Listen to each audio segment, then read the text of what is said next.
Once again, good evening, everyone. I'm Terry Houlihan. I am the counseling supervisor here at Ridgefield High School. We're really excited that you were able to spend some time to join us this evening for our annual Junior Parents Night. This particular evening, we will spend some time hearing from one of our school counselors here at Ridgefield High School, along with a number of panelists who are admissions representatives from a variety of colleges, talk with you about what the second half of junior year is going to look like and the state of admissions across the United States with colleges and universities as it relates to a number of different colleges. So we understand that your time is precious and particularly right now, limited given the time of year. So what we're doing is we are recording this event, and at some point later on during the week, we will post it to our website so that families who couldn't make it tonight for any particular reason can access it. And also during the spring of junior year, where things really do begin to pick up a little bit more, parents and students can also access this as a frame of reference. So as I said, we're going to offer a framework for what the second half of junior year is going to look like. And that's going to come from Mrs. Diane Schirizzo, one of our school counselors here at Ridgefield. She's in her third year here, but Diane has spent about 15 years or so in school counseling at a number of Durgay schools, and also comes from a social work background. You're also going to hear from a number of panelists. We have Larry Alterman from Michigan State University. And then we have Montana Kervin from Notre Dame. She's calling in from Indiana. We have Denny Nicholson from Syracuse University. And we also have Paul Ostick from UCONN, right in our backyard here. Originally, we had spoken with Casey Filson from Tulane University. Unfortunately, they're experiencing flash floods and some tornado warnings down there, so her power is spotty. Unfortunately, she can't be with us tonight. So I'm here just to do introductions, and with that, I would like to turn it over to Mrs. Diane Schirizzo, who's going to go through a presentation. The panelists are going to jump in, and towards the end, we are going to be asking the panelists some questions that we garnered from parents from an email that I sent out to the community about 2 weeks ago or so. And if there's time at the end, we'll also take questions from the audience, but I think this evening is going to be packed. So take it away, Diane. Good evening, everybody. Thank you for joining us, panelists as well as parents. So this can be a really busy time of year. The hope this evening is that by organizing suggested to-dos via a timeline and infusing some current topics and trends, that we can get you and your student doing their post-secondary planning in sort of a paced manner rather than feeling like it's all rushing into the summer. So this evening, we are going to cover a general overview of the application process. We're going to outline some suggested tasks between now and summer's end. Like I said, we will be pausing throughout that to talk about different topics, to get you educated on different terms, as well as discuss some current admission trends as we move along in this pandemic. And then lastly, as Mr. Houlihan stated, we will be looking at some questions that were previously submitted, as well as hopefully some questions that you may have as well. So these are our panelists. Thank you again for coming. So 1 year from tonight, believe it or not, about half of the class of 2024 will either be receiving or be about to receive their first round of early action or early decision admission outcomes. That can feel overwhelming, but our hope is over the next 12 months, your students, with your support, with our support, are going to explore various options, take standardized testing if they choose, attend rep visits at the high school, work on essays, complete applications. We're here to support you with this. both individually through family and student planning meetings. And we will also be running junior and senior seminars. Junior seminars kick off on March 2nd, and senior seminars pick up as soon as we settle scheduling in the fall. So what can your student do now? It's December and January. I would like to think that there are a lot of things that can be front-ended at this time of the year to make the rest of the process go smoother. The primary thing is to earn the absolute highest Q2 and midterm grades possible. It's really important at this time of the year to keep that fire lit, because this is the last push for that cumulative GPA that will be sent out to colleges to showcase best potential. We realize that students are still bouncing back from the pandemic.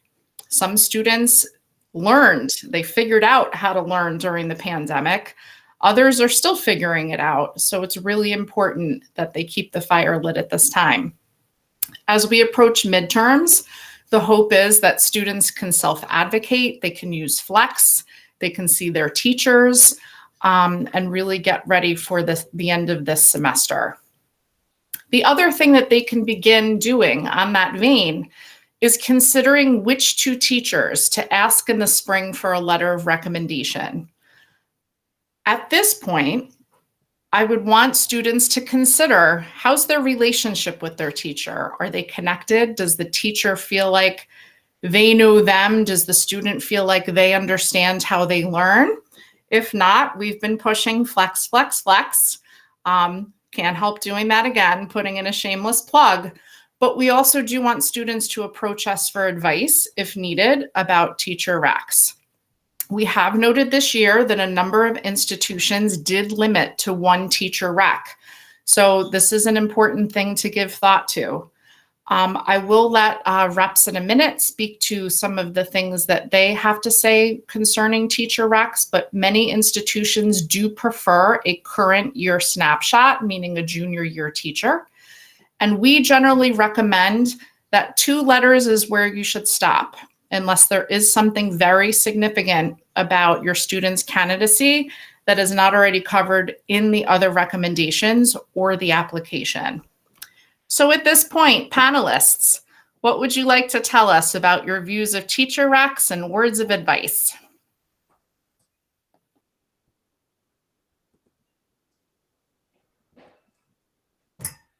I can jump in first. I agree with everything that Diane has said so far. I do want to say that obviously I say this with a grain of salt, but every institution's kind of the same and every institution's kind of different with how we approach things. So, it's important to understand that when you're speaking to admissions professionals at the schools you're interested in applying to. But typically, yes, at UCONN, we usually see 1 or 2 letters of recommendation. They are not required at UCONN unless you are applying into one of our special programs in medicine, dental medicine, or law. But with the trend of UCONN and many institutions being test optional, we do a holistic review.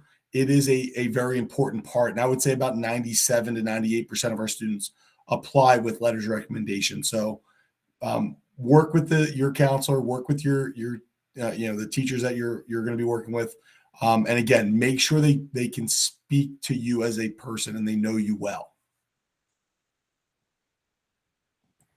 Yeah, I find that when I read teacher recommendations, we really get a great sense of what sort of a community member a student will be, because very often, teachers are talking about how a student is in that academic community. And so it just gives us a more well-rounded view. And so I would just encourage students to pick teachers that they feel they have strong relationships with, and then where they've definitely participated and added to the class. The Russian military by guys driving cars. Yeah, I definitely have to agree with my colleagues here, and definitely Diane, what you said. We're not just admitting students, we're admitting, roommates and classmates and peers and friends. So definitely making sure that this window from an outsider can really, help us to, support your application and who you are as a person and how you work in community, like Larry said. For Notre Dame, we only require one letter recommendation from a core teacher. You're allowed to submit other letters of recommendation, but I really find, just that one is enough. Even if you were to submit, 2 letters of rec from 2 different teachers, they tend to say the same things about you as a person and you as a student, even if it's, different class subjects like a STEM class and an English class. You usually tend to perform, the same because you are the same person in both those classes.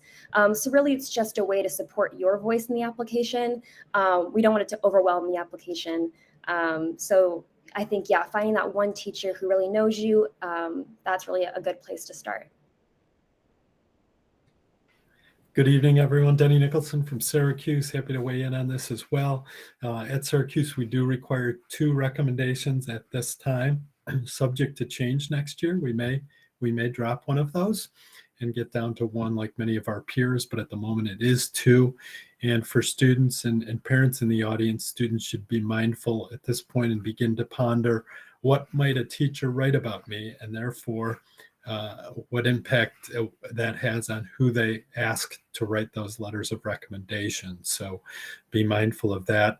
I often encourage students to consider teachers who may know them, not only through teaching them in the classroom, but also outside the classroom. So perhaps you've been involved in theater and one of your teachers volunteered with the theater program, or you were a member of an athletic team. And so not only did they teach you in Algebra 2 trigonometry, but they were also your basketball coach. So those are some things to consider. Okay, thank you all so much. We do know you do a ton of reading during this time of the year. So when it can be connective and impactful, it's a very good thing. Thank you. All right, when ready, and I do put stress on when ready, we would like your student to schedule an appointment with us for individual planning. Every student is different. Every timeline is different. I cannot stress that enough. I am going to have some eager beavers pounding down my door tomorrow, and that's okay. And I'm also going to have some students who won't be ready until March, April, or May. Junior seminars will kick something off. Both of those scenarios are okay, and it's important that students do this on their own timeline. The other thing I do want to say before I go on, and I apologize, I should have said this sooner. We are going to be providing this presentation to you as well as a 1-pager timeline. So please feel free to sit back and listen. Please do not take furious notes. We are going to be putting this information in your hands after tonight's presentation. Okay.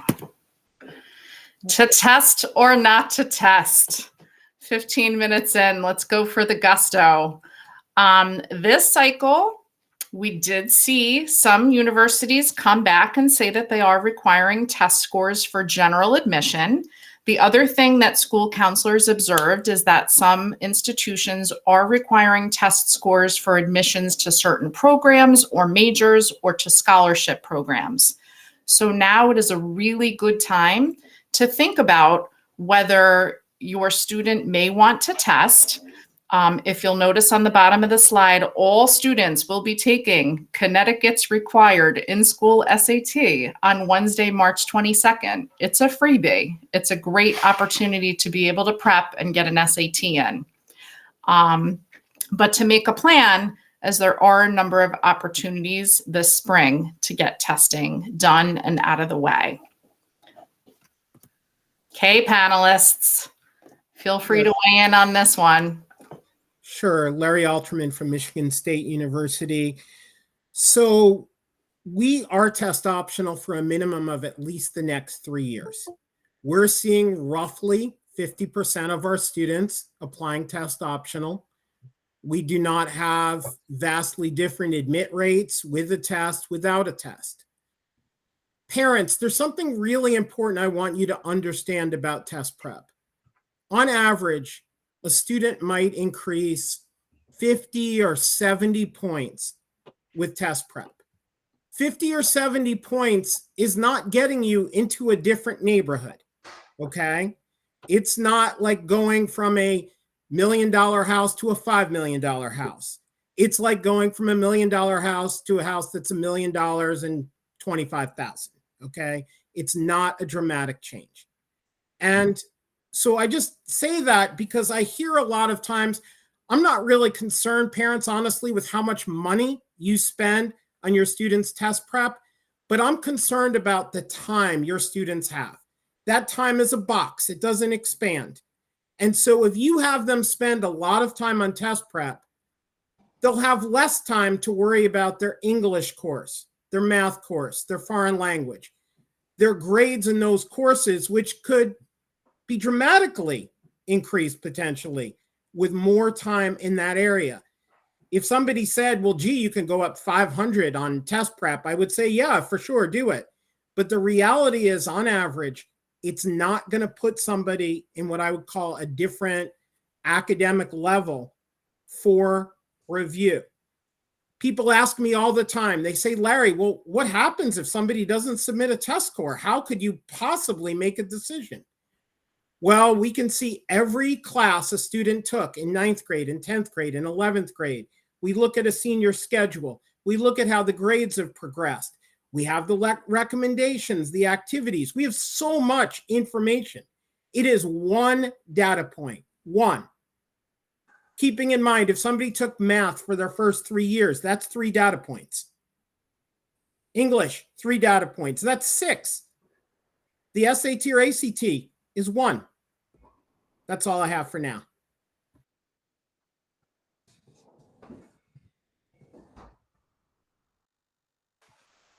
Happy to chime in a little bit here. From my perspective, I think understanding what test optional means is important. And that frankly means if you submit your test scores to a test optional institution, they are going to be a factor within that admission process. And should you choose not to submit those scores, they simply are not a factor. To Larry's point, we look at so many other aspects in a holistic review of an application. We get this question. It's probably been the most common question in recent years. Should I submit my scores to your university? And I'd love to address that. First, our policy, at least for next year, we will remain test optional for you juniors in high school. Not sure beyond that where our policy will go, but that's where we stand at the moment. Back to that initial question, I mean, in a very simplistic way, I would answer by saying, if you feel your test scores are an accurate reflection of how you've performed and support how you've performed throughout high school, by all means, submit them. And if you don't feel that way, you choose not to. And then the students are saying, well, that's wonderful, but should I submit my score? So I guess I need to give a further answer, which is really what's happened. In our case, we went from 100% test score submissions because it was required at Syracuse to now about 40% of our student population submitting test scores. So it was a pretty dramatic shift for us. And as a result, so many things have happened, one of which is your SAT scores and ACT mean scores have dramatically increased because who's submitting the 40% submitting scores tend to be high score test takers. And so, so our mean score goes from 1280 to 1360. I guess my message to you would be, you don't necessarily need to be at that mean of 1360 in our particular case. You might be at 1250 and it would still help your case. So I think asking questions to individual schools of choice, you may choose to exercise the option to submit at a particular school and not to submit at other schools. And your school counselors are great advisors in that regard, as well as college admission representatives. So never hesitate to reach out and get another opinion. Thank you. Yeah, I agree with what everyone said. Nothing really more to add, except that Notre Dame is also test optional for the next application cycle. So for all of our juniors. But yeah, test optional truly means test optional for us. So they're part of the picture where it isn't. And if you feel that test score reflects your academic history, that's a great test score to submit. But yeah. So the takeaway, if it's a feather in your cap, go for it. Otherwise, don't stress about it.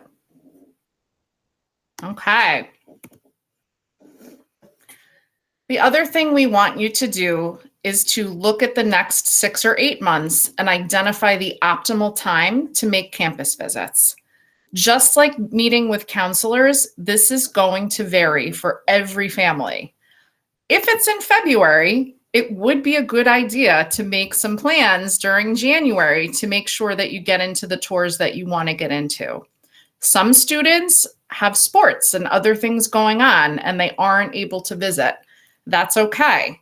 The other thing that we'll encourage students to do, we have a number of schools, shameless plug for UConn, as well as other schools of various sizes, philosophical education. We have a Jesuit institution right in our backyard that's a great example of a mid-sized university. You can really get a lot of information about what your student may want in terms of a setting without globe trekking. There are also a number of virtual tour resources. Those are going to be linked here. And please do, as you go through this process, give consideration to things that are priorities as well as things that are no-nos, because when ruling out thousands of colleges and universities, both can be really important. At this point, let's talk about that nebulous word fit. I'm going to be honest, I really don't like that word, but it's a buzzy word, and I want our audience to understand what it means for your institution. Go ahead and weigh in.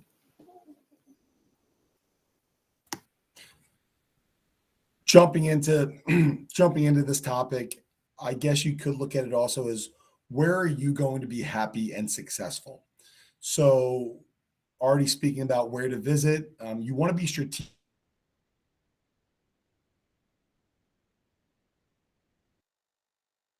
on visiting, and Mr. has already mentioned, or other Connecticut institutions, on a more short-term basis. Whereas if maybe your family's going on vacation, or you have a spring break, you can be more strategic in doing some more of those long distance trips. But do your homework beforehand. So due to the pandemic, most institutions really were able to revamp their virtual experiences and websites and all that. So you could go visit 10 schools this evening. You can go visit 100 schools in the next couple weeks. Do a pros and cons list. Which schools are in more urban areas, which are more rural, more traditional college campuses. What majors do they have? What resources do they have? You should cast a net very wide, and then over the next 6 months, 8 months, and so on, it should get tighter and tighter before you eventually apply to these schools. I know this is being recorded, and again, I hope everyone here applies UConn, gets into UConn, goes to UConn, right? Go Huskies. But if in a year from now, and a little bit past that, if you tell me you're going to another institution, Michigan State, Syracuse, Notre Dame, any institution, because it's the right, I'm not going to say fit for your sake, but it's where you're going to be happy and successful, I'm going to shake your hand. That's great. So do your homework now, be proactive, because you're going to make the process next fall much easier or less stressful, going forward. So, when I think about fit, I really think about 3 fits. I think about academic fit. Does the school have the programs, the majors? By the way, I'm not saying major, I'm saying majors, because 50% of college students change their major at least once. So I would be careful that you go somewhere where you have choices, that the academics are there, that the learning style and the teaching style is potentially a match for you, that the support that you might want is there for you in a particular institution. Financial fit, is it a fit for you and your family? Parents, I'm going to give you an assignment. Ask your students periodically what schools they're interested in. Make a little list for yourself. Go to each school's net price calculator. Don't use third party. Go to each school. Understand what these schools cost ahead of time, because it would be horrible if somebody applied to 10 schools and all 10 of them were not a financial fit for you and your family. And then the third piece of fit is emotional fit. How do you feel on a campus? What's that comfort level? I am a firm believer that when you do have truly these three fits, that's going to be the best place. And I can tell you from working with students for over 12 years now, very often students are surprised and change their mind as they go through the process. And so I can't encourage you enough. You live in an area where you have so many choices of schools to visit within an hour and 15-minute drive of your homes. Go visit different schools, see different environments, come up with your questions of what you need to see that a school has, because its fit is personal. It's about you, the student. This is a research project. And so to kind of go off something that Denny said before, I encourage you to ask questions and ask them directly to people at the school. If it's an admissions question, call the admissions office. If you want to talk to students, you'll have opportunities to do that too. And when you go visit a campus, go eat a meal in a dining hall, go to real student activities in addition to the panel presentations and the tours, but go on some of your own walks and exploration to go with that as well. Thank you.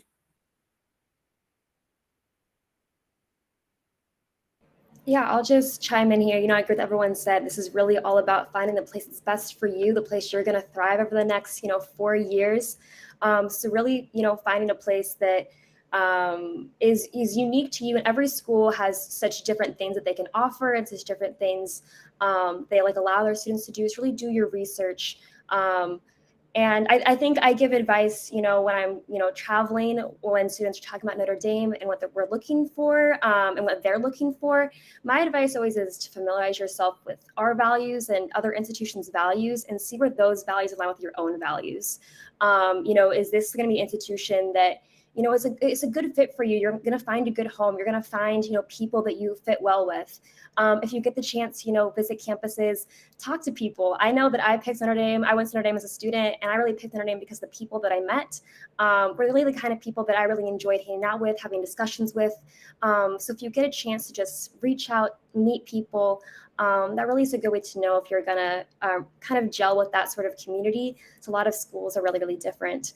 But yeah, just really getting a chance to explore your own fit. I think values are just really important. So that can be a good way to start just brainstorming those questions about where you really belong. I know that February is a tough time for Notre Dame to visit. When I was in your shoes, I visited around February, March. It's a tough time in South Bend, Indiana. I'm not going to lie, but I still picked Notre Dame even though I went in the dead of winter. So, it's still a beautiful campus, but we do have virtual resources, like Diane was pointing out. So those are really great too if you don't want to brave the cold and snow. I'm from California, so that was tough for me, but it can still be a good time. Yeah. It's always a beautiful time to visit Syracuse. Just not in January, February, and early March.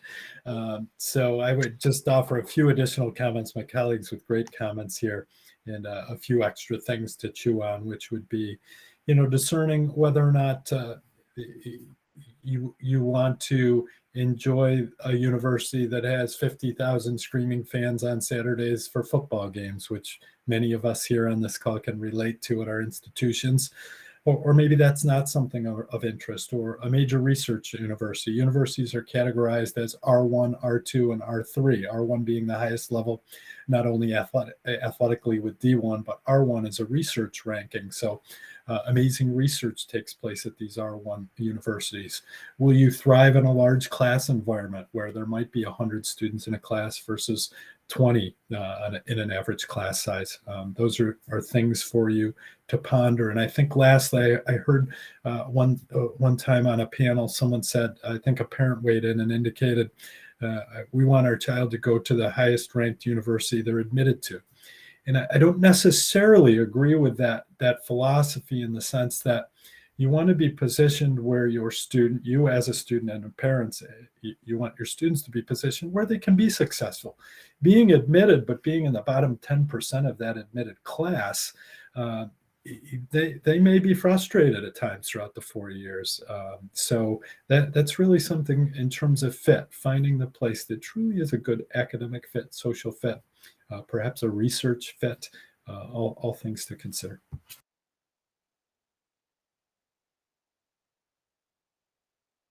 Okay. I was wondering if someone was going to drop that word rankings.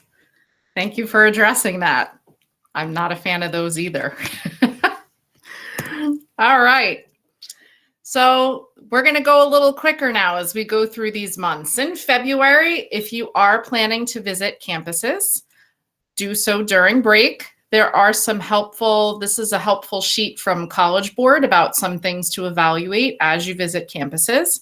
If not visiting and you're stuck home, it's a great time to make use of those virtual tours to get more factors into your decision making.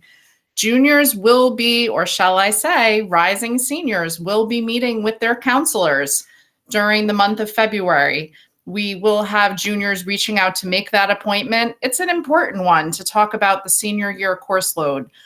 We have 2 years of progression behind us, and this is really the year where we want students to craft that perfect balance, and so that they can have that first quarter where it feels like it's really busy, that they're not going to be overwhelmed. There is an ACT as an opportunity if that's of interest. And then lastly, give some thought to summer plans. Summer plans can mean a lot of different things. It can mean employment. It could mean a pre-college program. There are deadlines for some of these things. So February is a good time to start giving summer some thought.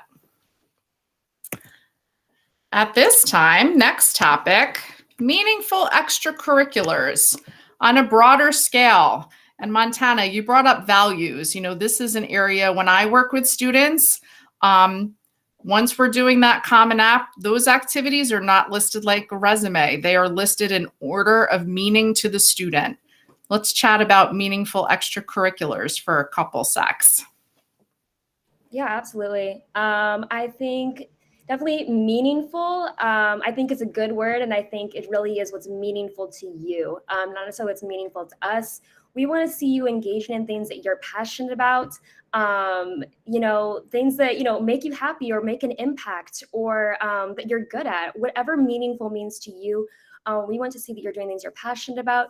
We also hope to see that you're really, committing to these activities. So hoping to see you're maybe engaging in them, not just shopping around, but really making an impact in the extracurriculars you choose to take a part of, perhaps taking a leadership role or making a difference in that particular activity.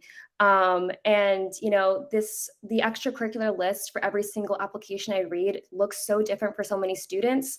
Don't discourage yourself from doing something maybe like niche or out of the box. If it's something that you're passionate about, that's a meaningful extracurricular. That's a great extracurricular.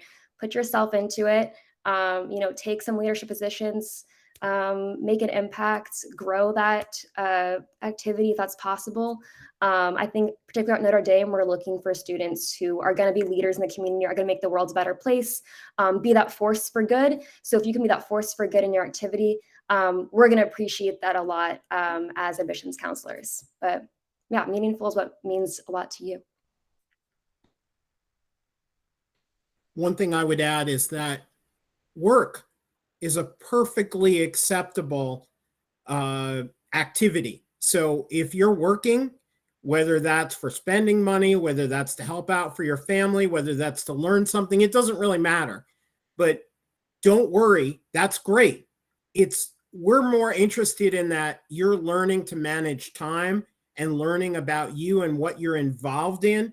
So there's not a particular activity in most cases we're looking for. So it could be work, music, theater, sports. You could have some family responsibilities. You may have parents that are out working all day and you have much younger siblings or somebody you're taking care of. Just let us know what you're doing with your time. That's just a big part of it. Exactly. I get community service questions all the time. You are not a bad human if you haven't had time to perform community service. There is time enough for that when you get to college, if you wish. It's not required at RHS. And like I said, you're not lesser if you didn't have time to do it. Don't feel like you need to shove it in to check a box, is my personal advice. Okay. March. No days off. Hopefully we get some snow days. We'll see. If visiting campuses over April break, now is the time to plan. There is an April ACT. It's over break, which is kind of a bummer, but some people are around and they do take it. And then lastly, on Wednesday, March 22nd, there is an in-school SAT at RHS, the freebie I mentioned earlier. There is also another administration earlier in March, so sometimes students do strategize and try to take those two and be done, if you can handle it with everything else going on. April, lots of testing. The ACT is happening. Registering for the May SAT if taking. Doing those campus visits if you're able. I know with spring sports that can be really tough, but if not, visiting. Cannot emphasize enough. Those virtual tours, those local visits can be really valuable, especially if your student is a little bit of a toe dipper and needs lots of snippets of information over time to make an informed decision. Or parents, maybe you're that way. Some students will see something and know immediately that it's right. Others need to toe dip in various environments. And whether it's virtual or in person, there are opportunities all along the way to be doing this. The month of May, another month of testing. Students who are taking APs, they're going to be pretty busy during those first 2 weeks of May. There is an SAT as well. There also are administrations for the June SAT and ACT, and that's registration month if the plans are to get some testing in before school ends. During the month of May, we have more. This is potentially a little bit of a busy month, but getting these things done will make the fall easier. Those 2 teachers that we were thinking about back in January, February, students are putting their phones away, they're engaging a little bit more, they're developing that relationship. It's time to make that in-person ask.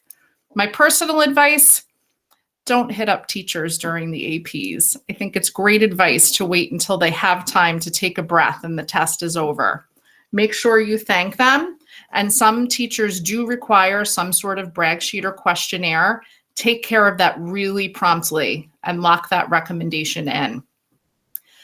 The common essay prompts will be out. They usually are out February, I think is a good time. They're usually finalized by then. At RHS, do keep in mind that students have a ton of time to be able to work with their English teacher. We do it right here. Q1 is dedicated to spending time on that college essay, and it's not only in-class time, it's also writing conferences. But taking a peek and getting thinking, nothing wrong with that. Making sure that summer plans are confirmed and all set. And if you want to see your counselor before school ends, I know I always feel better knowing where my students are and what they're up to as they head into the summer, and that I make sure that I'm able to answer any lingering questions or give any form of support that's needed. I love to check in before the end. It's a great time to get that appointment on the calendar because we know that the end of the year can be really, really busy. June, more testing. Taking the SAT or ACT if registered. At this point, we do ask that students and parents complete the junior questionnaire and the parent brag sheet. There are links in this presentation. It will be updated with next year's cycle. It's not up just yet. We ask for this in June because some of us do write over the summer. We also don't want it too early because junior year can be a real year of growth. So if you do it too early, we may miss out on what you did over the summer, and you may have to circle back to share. But getting this done in June or early July enables your counselor to not have to write 60 letters at once, which we tend to really appreciate. If you haven't asked a teacher yet, make sure you do so, because it's stressful to come back and feel like everybody's asked already. At this point, you're in the exploratory phase. The hope is 15 to 20 is a really tentative number. But at this point, we want you to have a broad idea of the schools that you might apply to, with a little mix of reaches, targets, and safeties. On that vein, what would we consider a reach, a target, or a safety? From a data perspective, we usually say take the cumulative GPA and up it by 0.2 and lower it by 0.2 to get sort of a baseline. Admissions reps, not sure if you have any other advice aside from that, but that's usually a good starting point. The other thing to do is to check Naviance and see where students have landed during the last couple of cycles to get a good idea of where you might stand. Okay, let's talk about the summer. Please keep in mind that we will be meeting with students in March and April. We will be touching base before the end of the year. So these are things we're going to mention. We don't expect families to have a refined understanding of our application process here at the high school. It's just to give you an idea of what to expect. First of all, you should all take a breath, because it's been a long year and we're only halfway there, almost halfway there. Your RHS junior transcript is going to come in the mail. We are going to ask that you verify that for accuracy so that we know that we are sending out the correct information for you. It happens. Some of you in the era of triple-demics, or whatever we're calling it these days, things happen. Kids get sick, incompletes at the end of the quarter, summer work. We've been doing this for the last 3 years. Keep on top of that stuff so that when we send out your record, it's accurate. If you haven't submitted the parent and student brag sheet, we ask that you do this during the months of July, preferably. You can also begin completing the common application. Our goal when meeting with students for junior seminars, at minimum, they will all leave seminars with a Common App account established.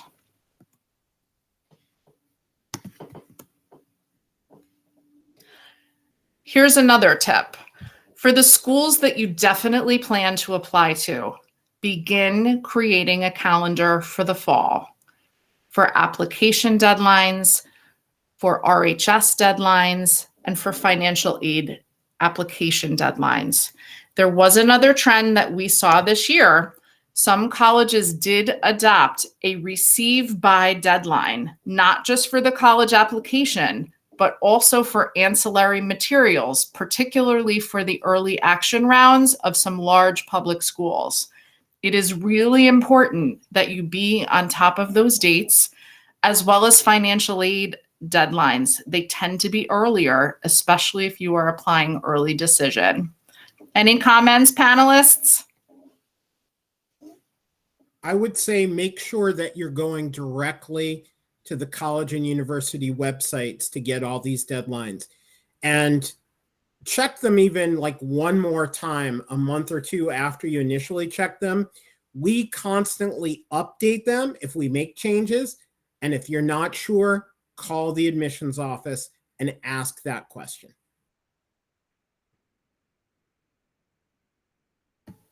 Good advice. Okay.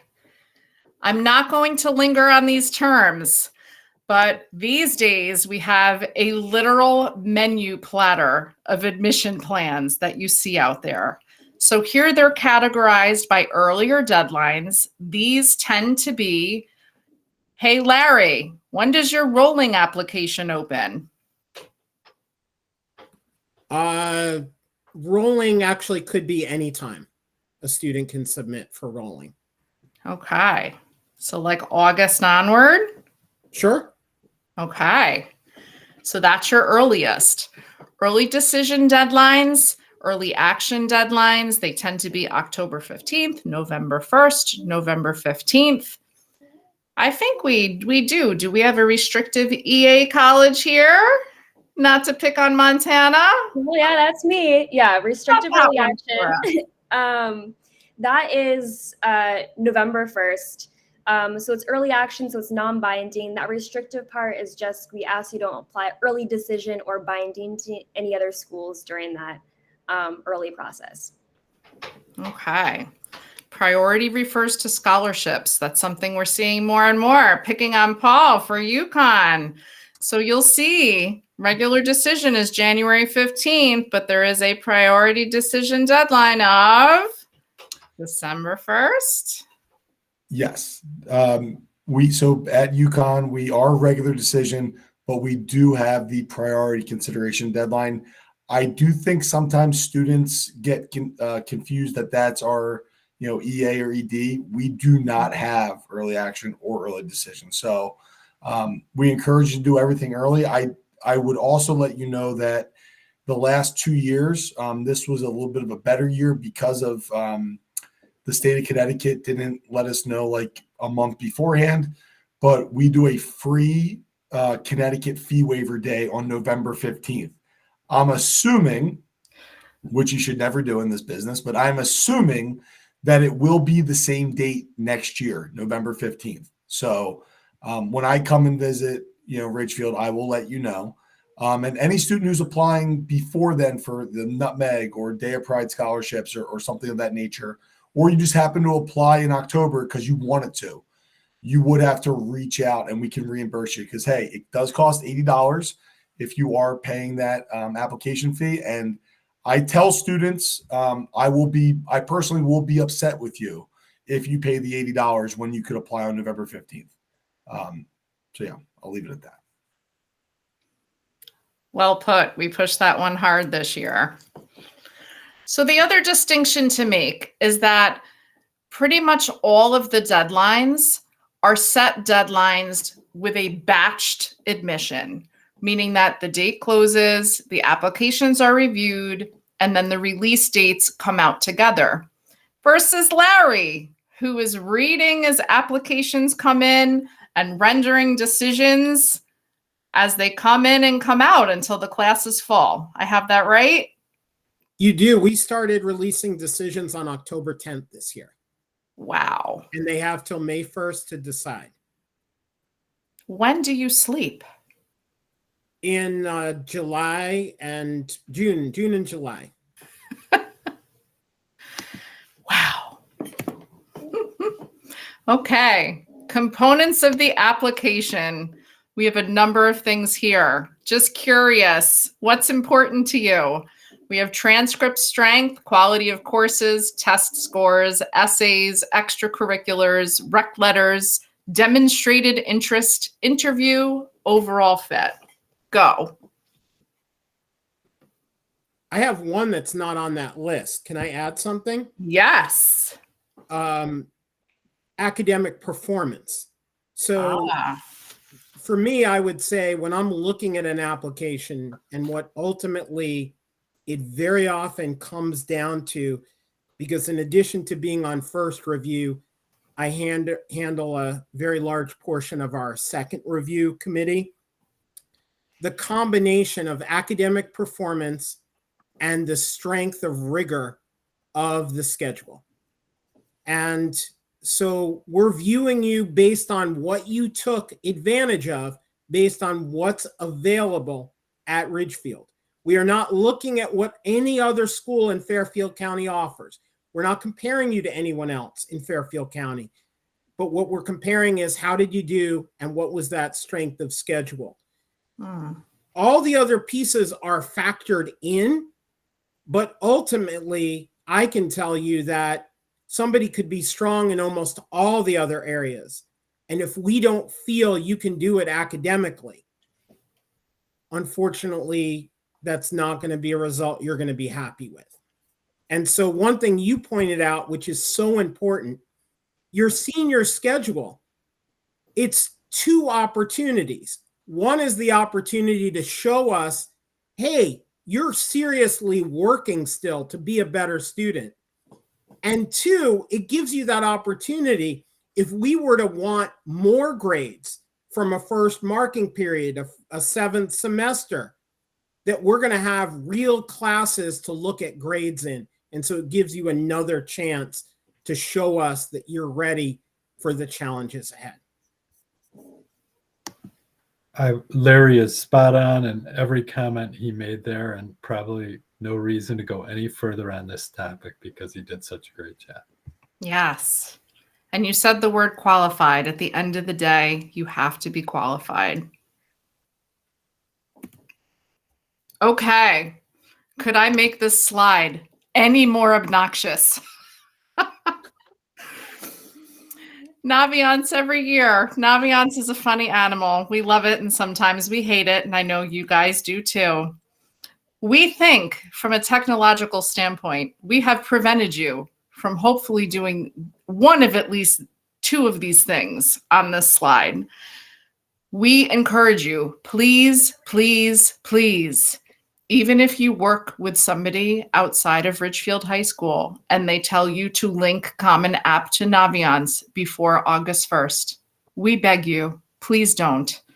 The other thing we don't want you to do is have your students electronically invite teachers to Naviance for recommendations.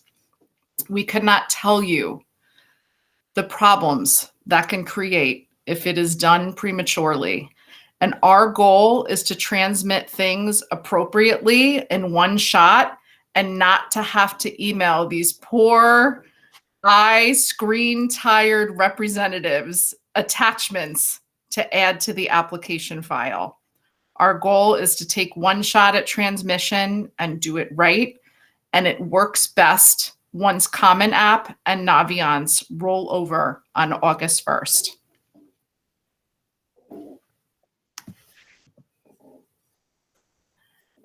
Come September, we will see your seniors for senior seminar. We will work with them for 5 sessions. We're available for Common App help. We eyeball essays, whatever your student needs. We're here to support them during the months of September and October. So while we hope your students are able to get a good deal of the work done over the summer, because it does make for a much saner Q1 when you're trying to get your apps done, finalize your list, keep your grades up, join this, that, and the other thing. It's a lot. We will be seeing your students for support. Diane, can we just quickly hear from Paul? He wanted to jump in there for a second. Yes.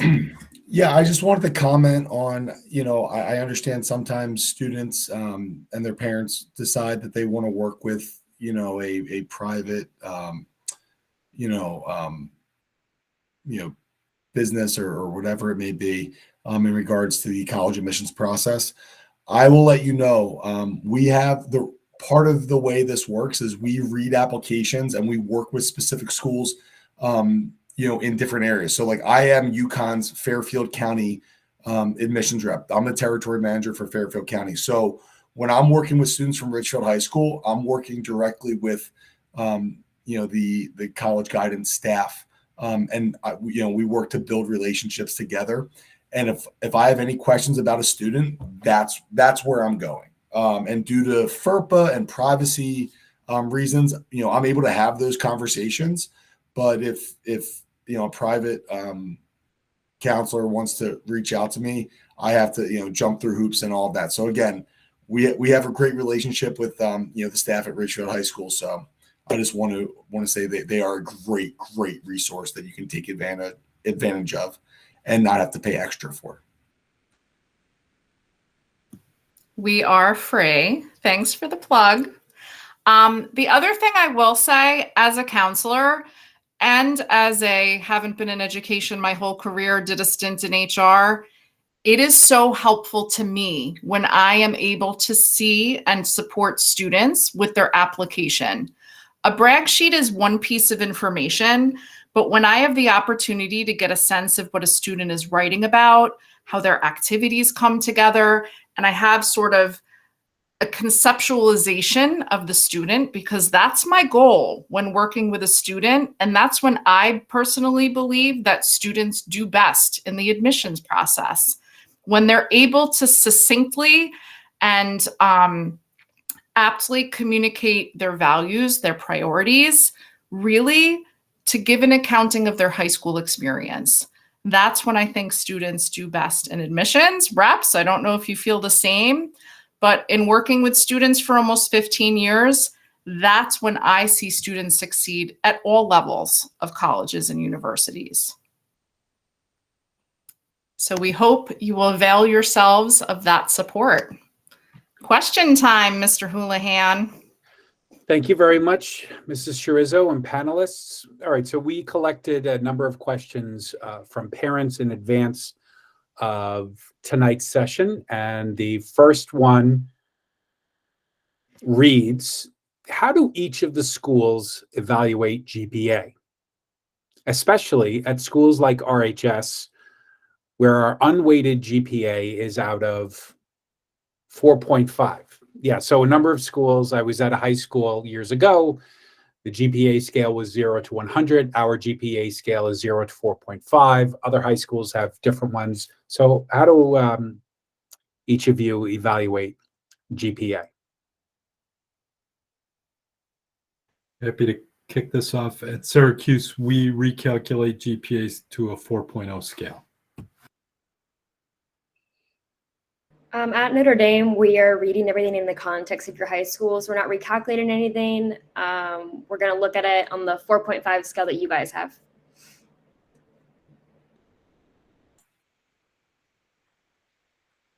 At UConn, we are also recalculating your GPAs.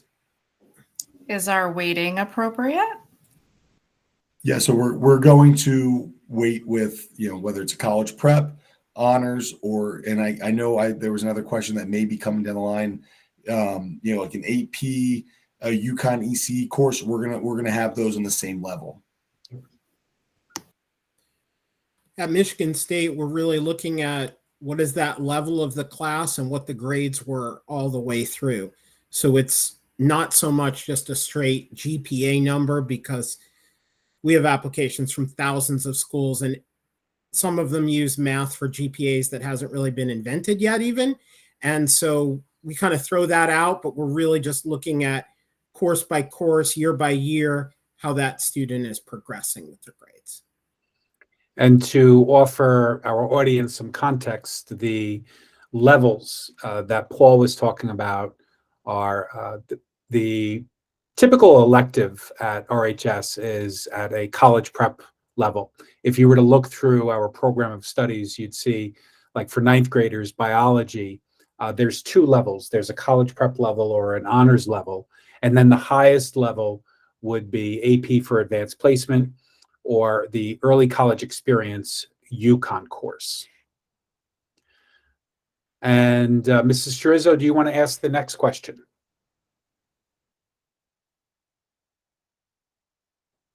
Sure. As soon as I unmute myself and hop to the questions.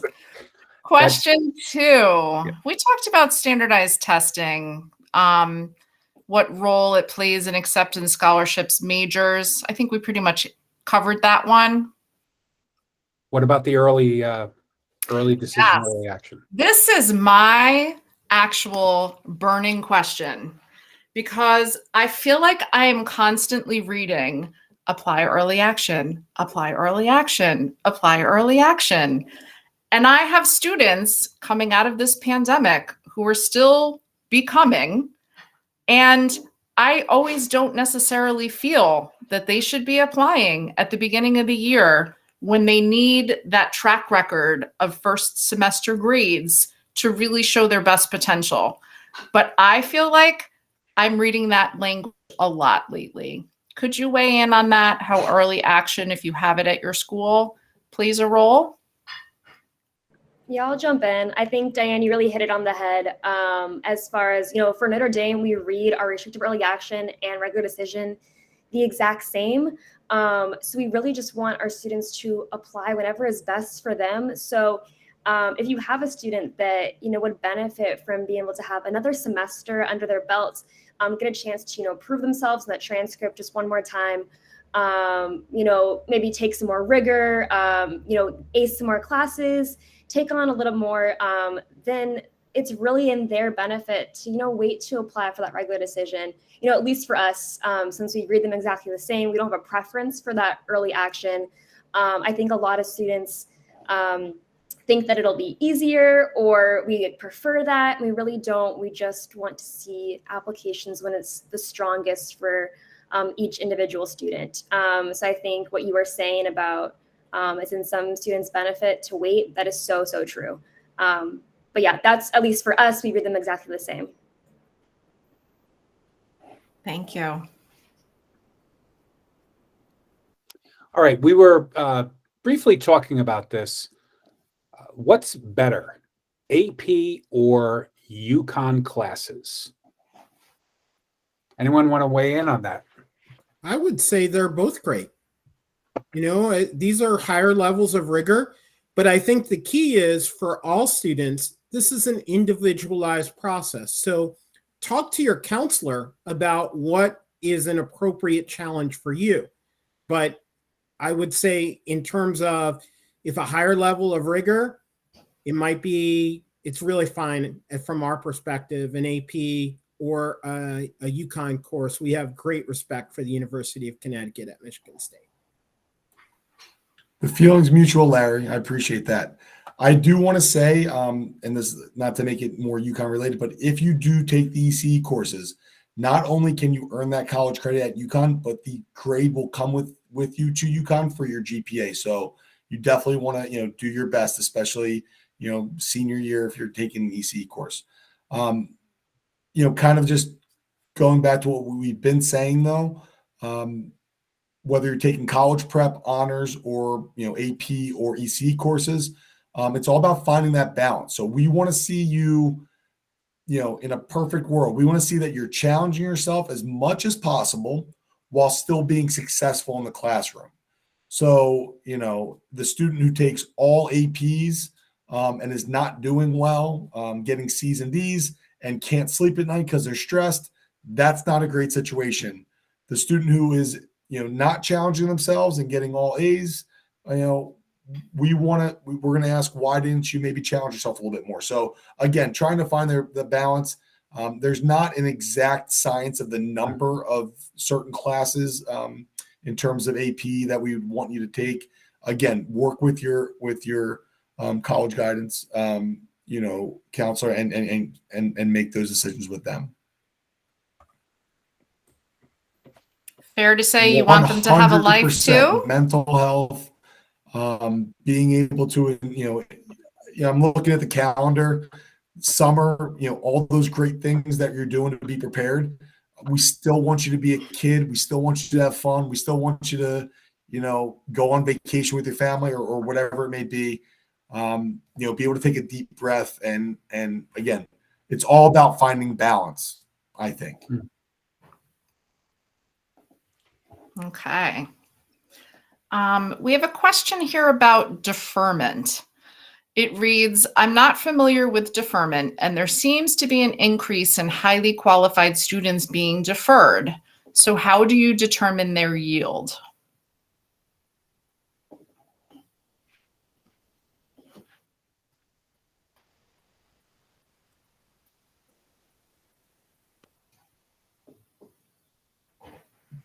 I'm happy to weigh in on this one.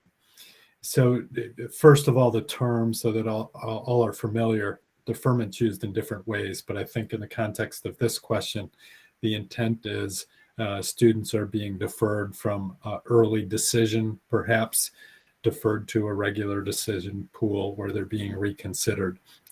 So yield is a whole nother story, determining yield. We all work at universities where I would imagine there are highly sophisticated predictive models on the likelihood of each student enrolling at their university if admitted. So we rely heavily on those predictive models. And what feeds those models would be things such as campus visits, what high school you're from, what the track record is of attendance at a particular university from that high school. Have you visited campus? Did you meet with the representative when they visited your high school? Did you interview if that was available at a particular university? All those things are weighing into the predictive model score. So that's how we determine the yield. Hope that helps a bit. I'll weigh in for Notre Dame. Definitely, I think that increase in deferment is just, reflects the increase in applications overall. Our student body size stays the same. So as more, students apply, there is an increase of deferments and denies. So that's just a reflection of our, increasing application pool. We don't track demonstrated interest personally. So campus visits or any things, we don't track any demonstrated interest. But if you are deferred, what we will ask is we strongly encourage you to send us a letter of continued interest, letting us know you're still interested in coming to Notre Dame, that we still are on your list. And the best advice is don't send us this letter the day decisions are released. Take some time to reflect, take some time to have maybe an update to give us. So really it's an opportunity for you to not send us an email in a rush of emotion, but really take some time, think about why you want to come into our institution, why we'd be a good fit, as we talked about earlier tonight. Have some time for new things, maybe new activities or new awards or new grades to kind of fill out that letter. So definitely take your time with that. But that is the one, I guess, point of demonstrated interest we do ask from our deferred students, even though we don't track demonstrated interest in other areas. But I would say also, to speak to this question, it's very important. This is why it's so important to have a balanced college list, to have choices. The key to this process is to have choices all the way through the process. And so when you have some other solid choices, well, then deferment isn't, as big a situation as it would be if you don't have a balanced list.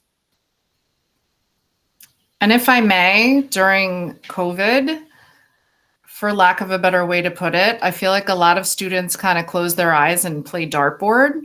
Hey, it's a pandemic. Standardized testing is gone. Let me take a shot. I mean, I would suspect that your application, the sheer number that you were grappling with for the last few cycles, has probably blown up to a point where it's obviously affecting that deferment and that yield, right? Yeah, actually, Common App came out about 2 days ago, and they said that they are seeing more apps for highly selective and also more apps where students are test optional. Those students are tending to submit more applications per student. Mm-hmm. And so what that's doing is it's lowering admit rates, the percentage of students who are admitted at a given institution. So that's, again, it goes back to what I'm saying, is that importance of really doing your research. This is a research project for the students, if no one's told you that. That's really what it is. One other thing, too, I want to let everybody know a little secret about admissions officers you might not be aware. We like to admit students. When we're reading your application, we're rooting for you. We're looking for things to grab a hold of in that application, in that transcript, in all the materials, to try to make a case where we can admit you. So that's the way usually we start. And I don't know if every admissions person will tell you, I have agreement from our panel, certainly, but that's so true. I've never met actually an admissions person who's told me something different. Larry, I'm so glad you said that, because I feel exactly the same way. It is such a privilege, I think, to be on this side of the college admissions process, to be able to, read your students and your children's, stories and be a part of your life in this, it's such an exciting time. So it's definitely such a privilege. And I thoroughly enjoy reading these applications and getting to know some different people from all over. And definitely we are rooting. We want to admit people. We are excited to admit people. We really are on your side and on your team. So it's definitely a privilege and an exciting one at that. With respect to my former colleague in Weston, Gary Munier, who I worked with for 12 years, I need to ask the off-script question. Who is the kid you take a chance on?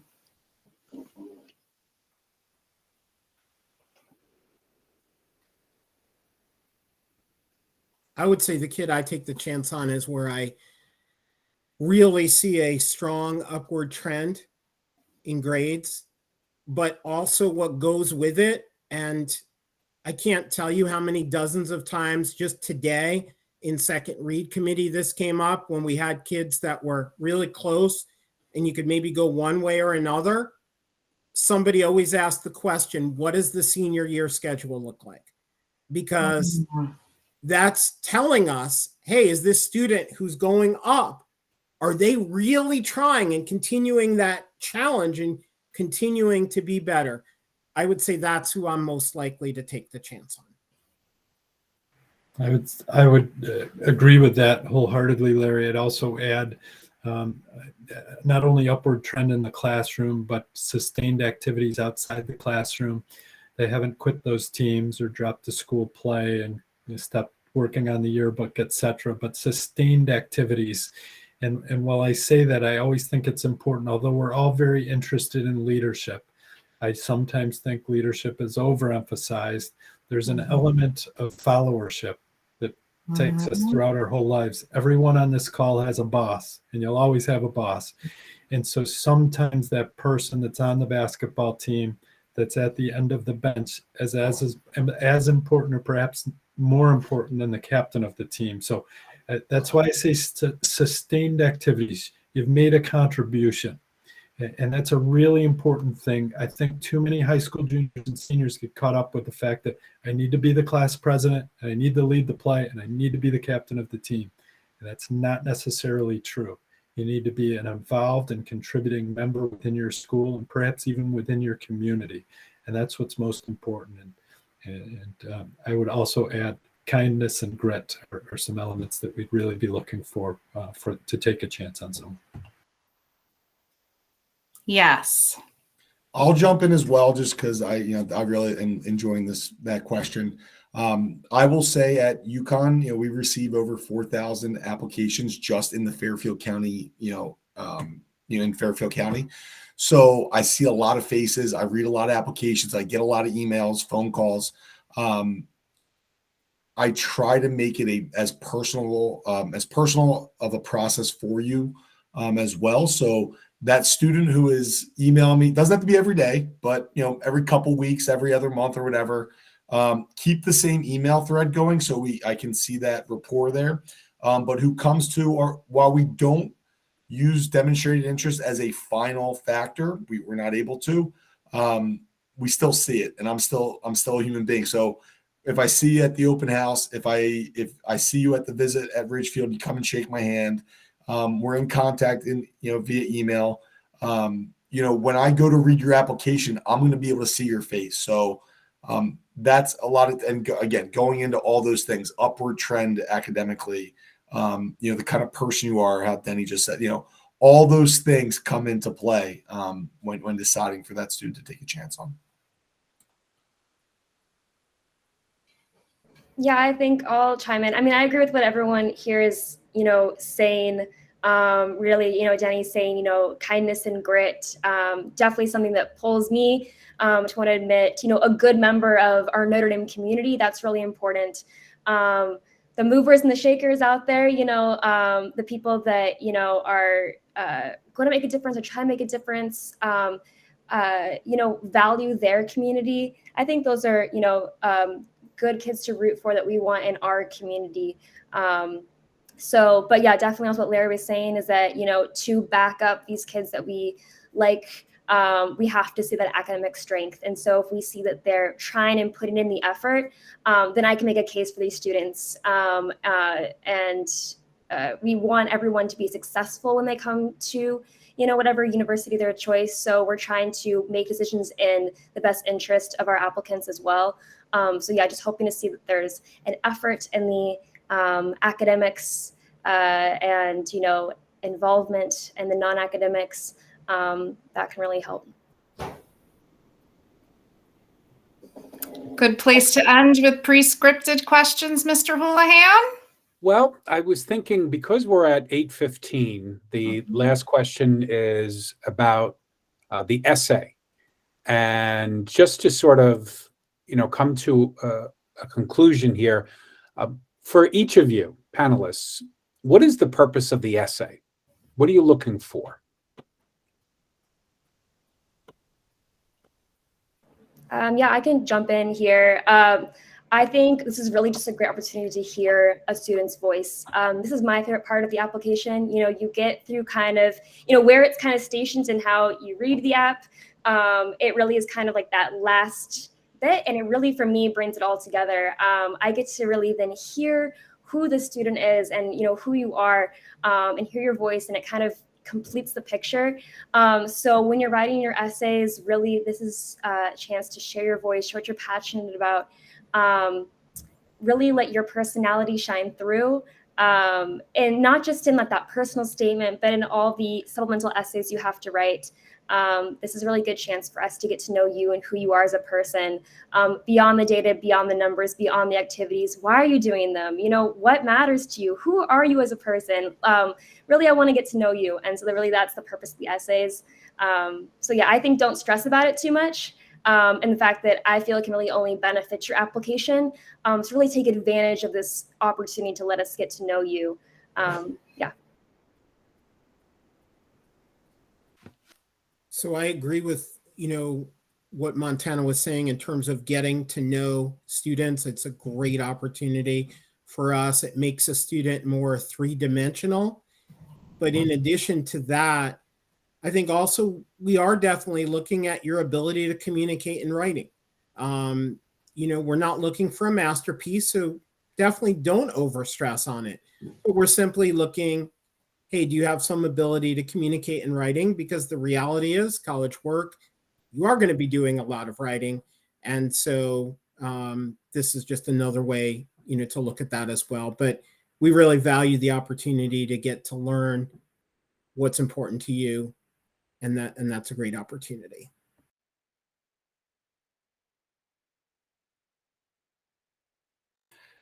There is also, and I agree with everything that's been said, there is also an additional information section, as well as I think it'll be there next year, maybe as well, a COVID-19 section on the Common application.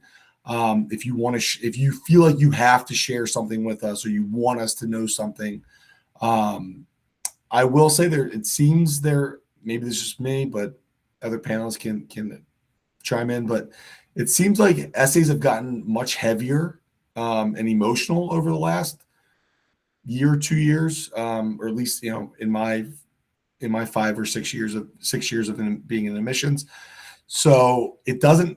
If that's what you want to write about, you know, that's fine. That's up to you. But it doesn't have to be the heaviest, most emotional essay ever.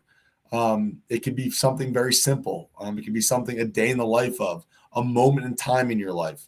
I really liked, again, to learn more about you, hear your voice, and kind of maybe, you know, learn, you know, hear what makes you tick or how you think.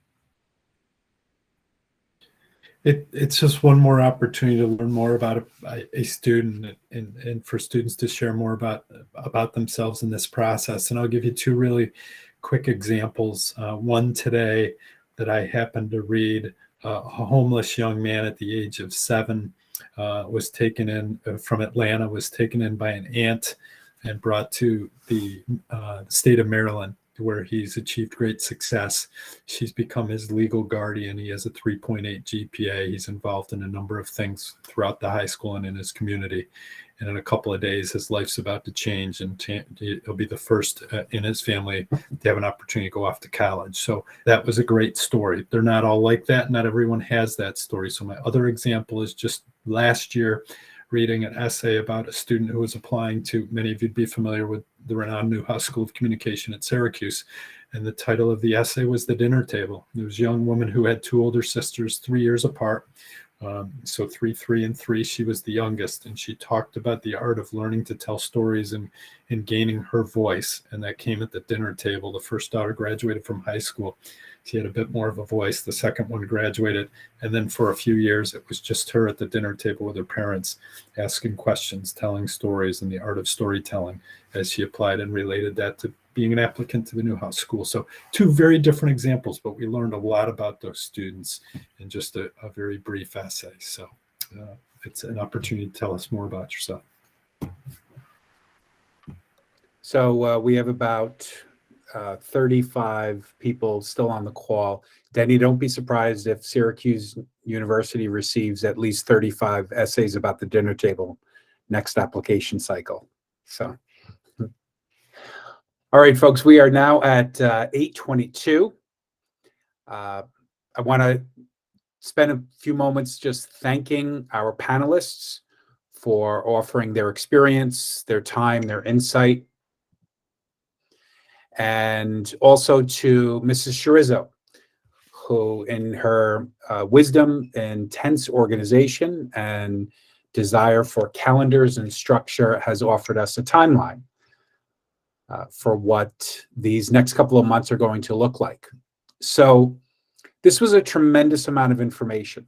And in addition to the material, the content, the cognition that goes on, the other piece that's going on is this emotional component.